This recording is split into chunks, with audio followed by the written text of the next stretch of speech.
I'm Sarah. If you haven't been to my channel before, I am a Canadian upcycling artist, and I experienced a heart transplant when I was quite a bit younger. I was hoping to share a little bit more of my experience, particularly a few a few ways that my life changed from the time before my transplant to now. It's not a lot of like, not a lot of people understand the things I went through and am still dealing with, and it gets very hard to explain it, especially when every new person that I run into also needs to know about certain things once they get to know me. So I have found that sometimes explaining it in detail makes people's eyes glaze over. And maybe there's other transplant people who are having the same issues. So I'm just going to go through a few points and see how far we get. So, yeah. So, probably the biggest thing is that I don't have an immune system anymore. People don't seem to understand that that is a thing when it comes to transplant. When you are accepting an organ that is not your DNA into your body, your immune system,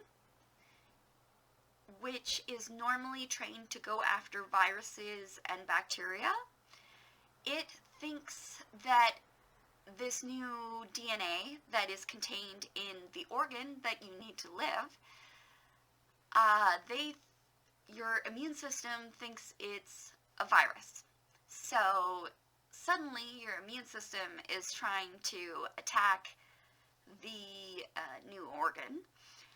And the way doctors get around this is by having you take immunosuppression drugs, which are drugs that nobody other than, well, as far as I know, not many people other than transplant people take them. There are certain other medical issues that people have to take them for, but these drugs do a number on your system. They effectively remove your immune system, and the way I think about it is the drugs beat your immune system into submission.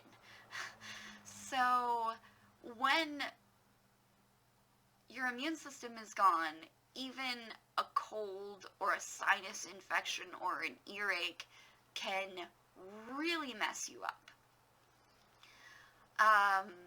I've been in hospital for all sorts of different things. Many times it's just because somebody didn't tell me before I hung out with them that they were sick. And now that we're going through COVID and a global pandemic, I am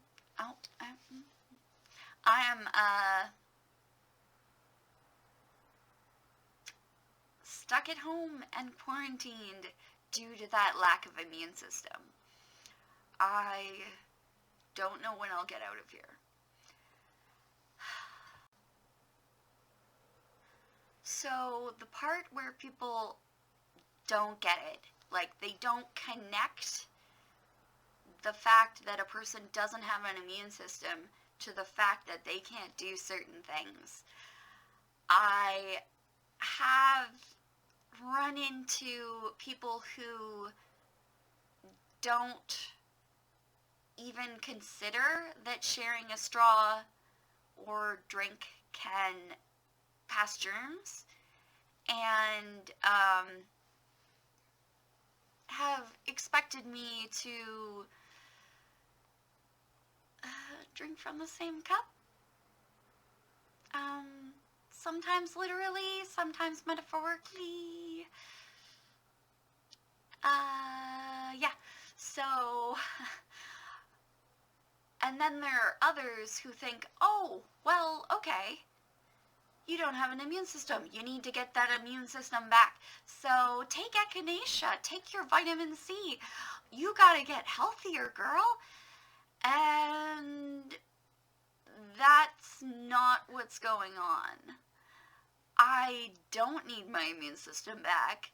People just gotta be careful about not sneezing around me.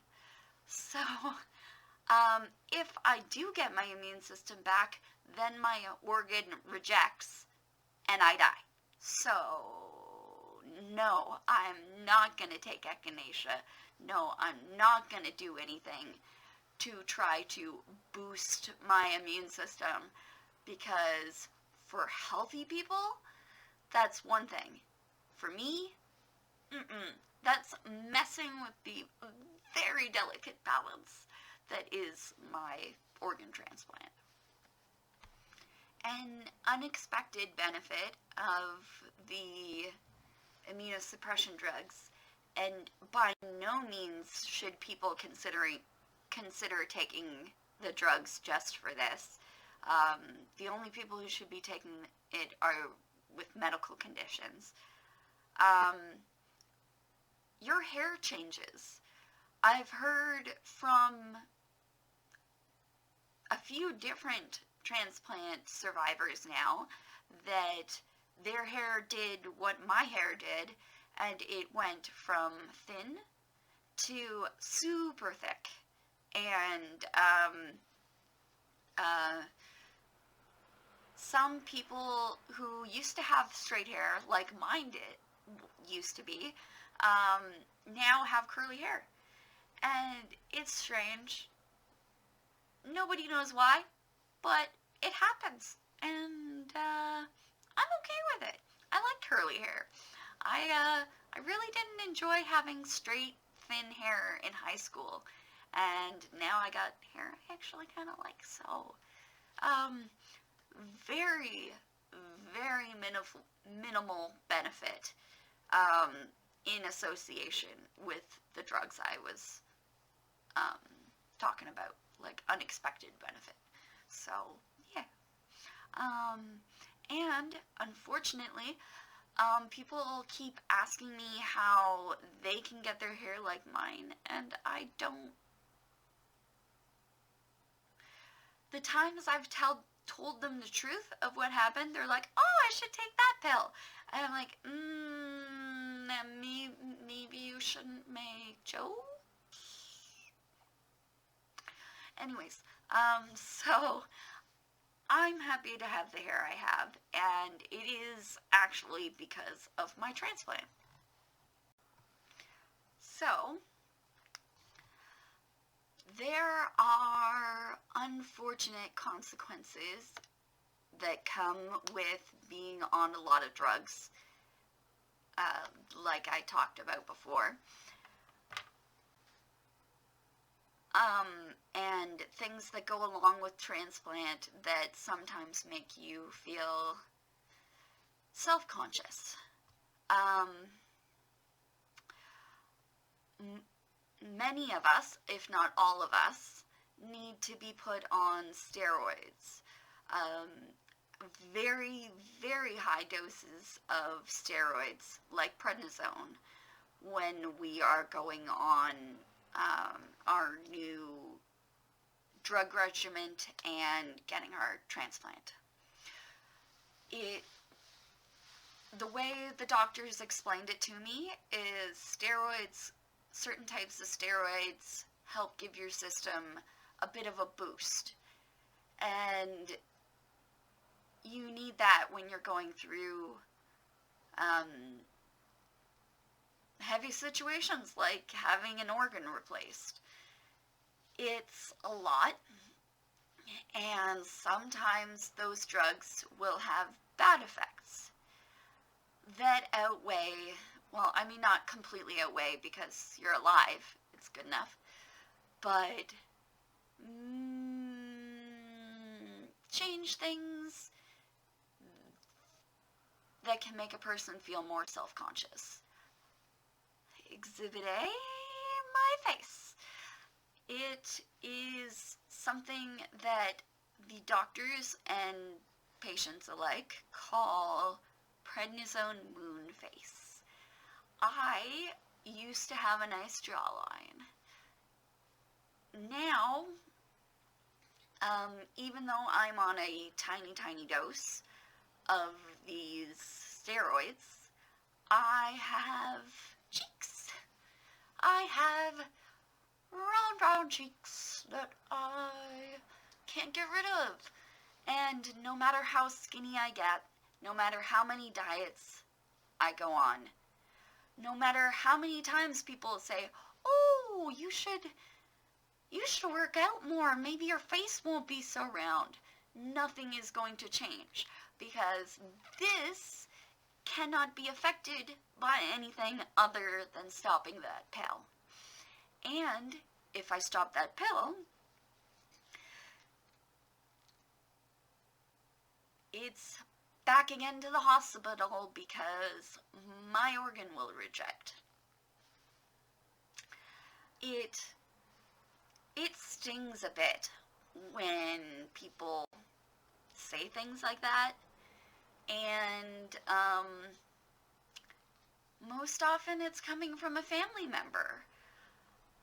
I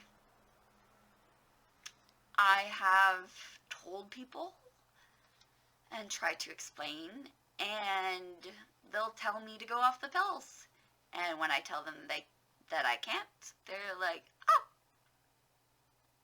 then you should work out more. And they bounce between the two and expect me to actually do something because they think my face is too round. Well, honestly, I'd rather be alive and have a round face than deal with going off a med and getting sick and possibly dying. So, no, I'm just gonna have to deal with cute, sort of teenager-looking cheeks. Like, my skin looks pretty youthful, so I don't really care. Honestly, people who look at another person's face and go, oh, yeah, they need to lose weight, or your face is, and they feel like they should walk up to the person and say, oh, your face is too round. Well, honey, maybe you should keep your opinion to yourself. Yeah. So, another reason that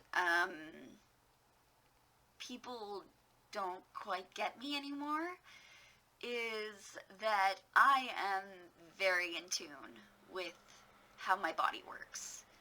And even doctors don't really get that sometimes. They don't understand why I know the stuff about myself that I do.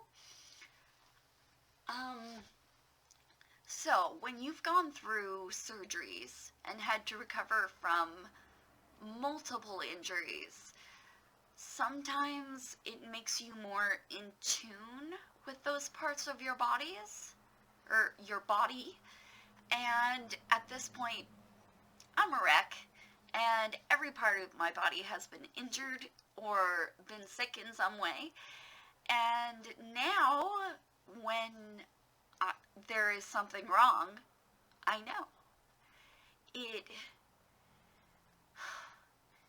It is a lot.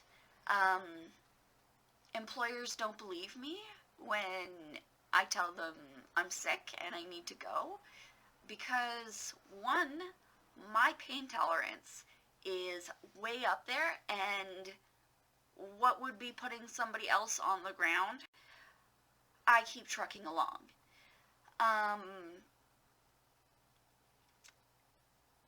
They don't understand that I have dealt with that much pain before, like so much pain in the situations that I have been through getting my transplant. And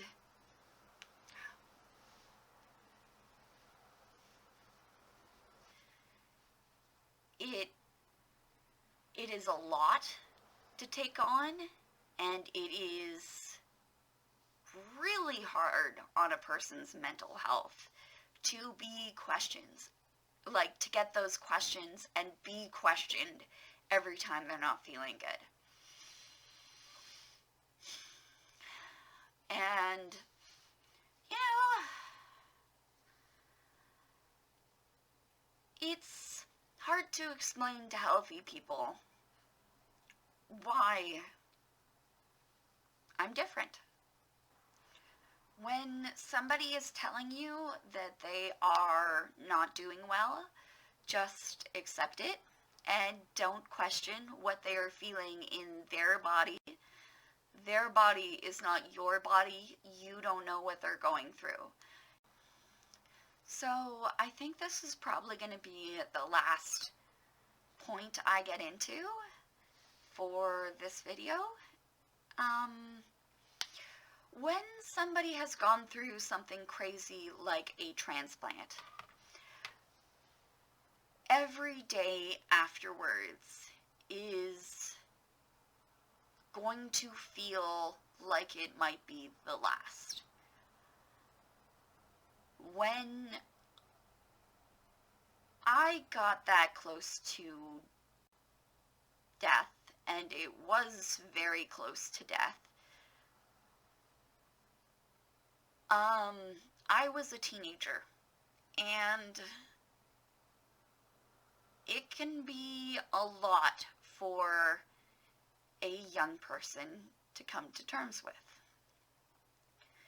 A thing that can really help is, as you are going through recovery, to focus on the fact that you are still here. I still get to enjoy my life. I still get to do all these different things that I always wanted to do. And when I roll out of bed in the morning, I have to be grateful because somebody chose to donate their organ and save my life. When I was waiting for my transplant, I had actually signed the papers to get a surgery to have an artificial heart installed, and it was Thursday when I signed the papers. The surgery was scheduled for Monday, and I got my transplant Friday.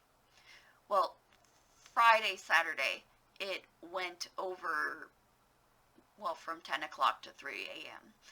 So, the doctors told my parents afterwards, because apparently they can never tell me, that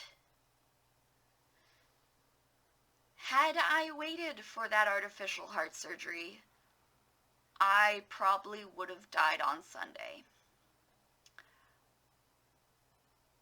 That's a lot. And,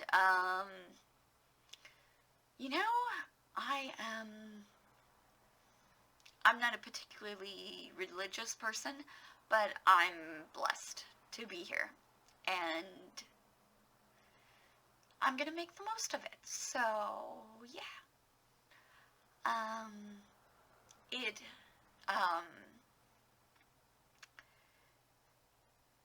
It always feels like I'm not gonna be here soon, so better just keep being thankful and keep enjoying it. So those are my, well, at least a few ways that my life has changed.